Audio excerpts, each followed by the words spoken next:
بسم اللہ الرحمن الرحیم۔ حیات ابدی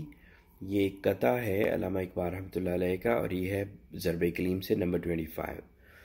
تو زندگانی ہے صدف، قطرہ نیساں ہے خودی، وہ صدف کیا کہ جو قطرے کو گوہر کر نہ سکے۔ تو اس میں صدف، قطرہ نیساں، خودی اور گوہر، یہ چار ٹرمز ہیں، تو ہمارے لیے یہ سمجھنا ضروری ہے کہ اس سے کیا مراد ہے۔ تو اقبال کے اس شعر کو سمجھنے کے لیے ہمیں باہر نیچر میں جانا پڑے گا، قدرت میں، چونکہ نیچر ایک اللہ تعالیٰ کی بنائی ہوئی چیز ہے نا، تو نیچر سے ہم چیزیں سیکھتے ہیں، ٹھیک ہے۔ اللہ تعالیٰ نے یہ بنائی اسی لیے کہ ہم اس سے سیکھیں اور اپنے لیے اور اس پہ فکر کریں، اس پہ غور کریں کہ چیزیں کیسے کام کر رہی ہیں، اور پھر اس کو اپنی زندگی سے ریلیٹ کریں۔ تو آپ کو یہ پتہ ہونا چاہیے کہ یہ جو گوہر ہوتے ہیں، یہ جو موتی ہوتے ہیں نا، پرلز جن کو کہتے ہیں، جو سمندر کی تہہ سے نکلتے ہیں،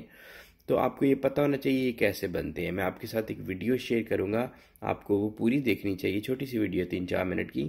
تو اس میں وہ سارا ایکسپلین کرتے ہیں کہ وہ کس طرح بن رہے ہیں۔ تو ان سمپل میں آپ کو بتا دیتا ہوں کہ یہ ایسی جو جاندار، سمندری جاندار جن کے شیلز ہوتے ہیں، ایسی کریچرز، مولسکس ان کو کہتے ہیں، اس کے اندر کریبز آ جاتے ہیں، آئسٹرز آ جاتے ہیں مختلف طرح کے، تو جن کے اوپر ایک شیل ہوتا ہے۔ تو یہ جو جاندار ہیں نا، سمندر کی تہہ میں پائے جاتے ہیں، ان کے اوپر تو ایک شیل ہوتا ہے لیکن اندر وہ بہت ہی ڈیلیکیٹ ہوتا ہے، تو اگر کسی ایک دن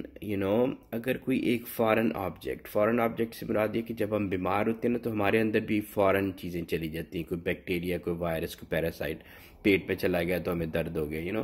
اسی طرح سے اگر کوئی فارن اریٹنٹ جو کہ اس کے اندر چلا گیا، اس کی جو خول کے نیچے جگہ ہے اس کے اندر چلا گیا، تو وہ اس کو کیا کرتا ہے، اس کو اریٹیٹ کرتا ہے، اس کو تکلیف دیتا ہے، اس کو درد دیتا ہے، اس کو غم دیتا ہے، یہاں سے شروع ہوتی ہے اس کی تکلیف۔ تو جب اس کو تکلیف دیتا ہے تو اب اس کو کیا کرے، وہ ڈاکٹر کے پاس تو جا نہیں سکتا، تو پھر اللہ تعالیٰ نے اس کو اس نے اوور اس پورے اپنے سفر میں سیکھا کہ وہ جو پیراسائٹ ہے اس کے آگے پیچھے نا ایک پروٹیکٹیو لیئر بنانا شروع کر دیتا ہے، ایک جس کیمیکل سے، کیلشیم کاربونیٹ سے اس کا خول بنا ہوتا ہے نا، اس کو اور وہ پروٹینز کو ساتھ ملا کے ایک چھوٹی سی لیئر اس کے پیراسائٹ کے آگے پیچھے بناتا ہے، اور پھر اس کے اوپر ایک اور لیئر ایڈ کرتا ہے، اور پھر ایک اور لیئر ایڈ کرتا ہے، اور اس طرح سے وہ اس کو لیئر در لیئر اس کے اوپر وہ اس کو ایک خول بناتا جاتا ہے اس کے آگے پیچھے، اور اس کو ٹریپ کر لیتا ہے اپنے اندر، ٹھیک ہے۔ اور یہ کہ یہ بھی یہ کوئی اتنا آسان کام نہیں ہے، وہ جس انداز میں یہ جو لیئرز ایڈ ہوتی ہیں نا، یہ ایک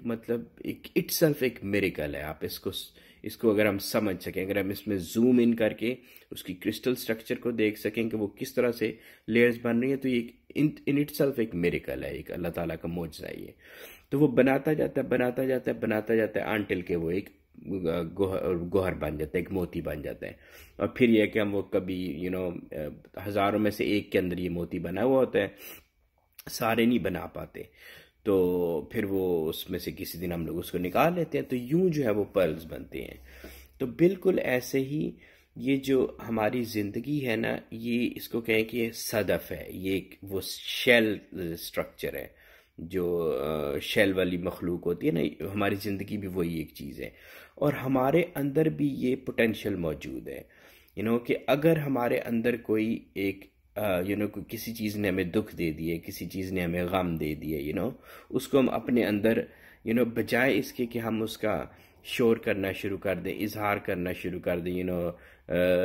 رولا پانا شروع کر دیں،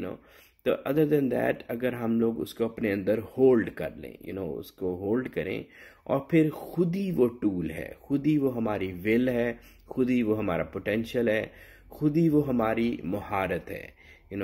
جس کے ساتھ ہم اس کو اپنے اندر ہی اس کو اس کی پرورش کر سکتے ہیں، اس کو کہ اس کے اندر اپنی لیئرز در لیئر اس کے اوپر چڑھاتے جائیں، تو وہ ایک دن جو ہے وہ یہی ہمارا گوہر بن جائے گا۔ اسی خودی کے ٹول کو استعمال کرتے ہوئے ہم اپنے غم کو، اپنے دکھ کو، اپنی کسی بھی چیز کو جو ہمیں تنگ کر رہی ہے، اس کو ہم بدل سکتے ہیں ایک گوہر کے اندر۔ تو اور اگر ہم یہ نہ کر سکے، جس طرح سے شیلز کے اندر ہوتا ہے کہ سارے تو نہیں کر پاتے، تو پھر اس زندگی کا کیا فائدہ جو یہ کام ہی نہ کر سکی۔ تو اگر اب ہم اپنے آپ کو اشرف المخلوق کہنے پہ مصر ہیں، ہمیں ہر کوئی بتاتا ہے کہ آپ اشرف المخلوق ہیں، آپ اشرف المخلوق ہیں، اور ہمارے ذہن میں بھی آ جاتا ہے کہ ہم اشرف المخلوق ہیں، تو ہمیں پھر یوں نہیں کرنا چاہیے کہ اگر ایک جو اویسٹر ہے، ایک جو جھینگا ہے، بالکل چھوٹی سی چیز، اگر وہ اپنے قطرہ نیسان کو گوہر میں بدل سکتا ہے، تو اگر ہم اشرف المخلوق واقعی ہیں تو کیا ہمیں اپنے قطرہ نساء کو گوہر میں نہیں بدلنا چاہیے؟ ہمیں تو 100% یہ کام کرنا چاہیے، کیونکہ اسی لیے تو ہم اشرف المخلوق ہیں۔ تو ہمیں یہ سمجھنے کی ضرورت ہے اور ہمیں یہ کرنے کی ضرورت ہے۔